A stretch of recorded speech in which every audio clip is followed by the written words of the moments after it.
Ұстаз боп еңбек еткін қаласаңыз, бәріміз де ұстаздан аласамыз.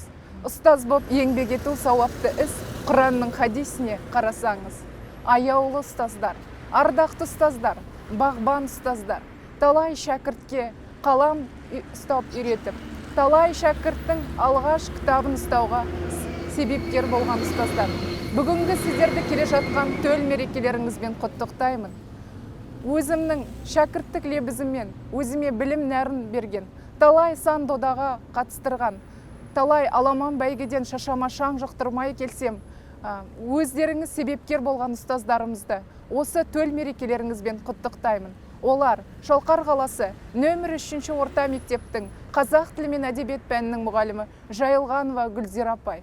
Ол қазіргі таңда зейнеткерлікке шығып кеткен. Ол нөмір 3 орта мектеппен Әлібек Жангелдин атындағы орта мектептің директоры болған. Талай мамандарды, талай шәкірттерді қырағылықпен таныған, талай шәкірттің шырағын шаққан Жұмағалиева Күләй Тынымбайқызын, және де қазіргі таңда қазақ тілі мен әдебиеті пәнінен сабақ беріп жүрген Әлібек Жангелдин орта мектебінің қазақ тілі мен әдебиет пәні мұғалімі Насамбаева Жанар Темірханқызын шәкірттік жүрегімен, шын лебізімен осы атаулы мерекемен құттықтаймын. Сондай-ақ бүгінгі атаулы мерекемен өзімнің анам талай шәкіртке әліппені үйреткен, талай шәкірттің қолына қалам ұстатқан Дәуітова Гүлзада Ұланқызын да құттықтаймын. Мерекелеріңізбен ардақты да құрметті ұстаздар.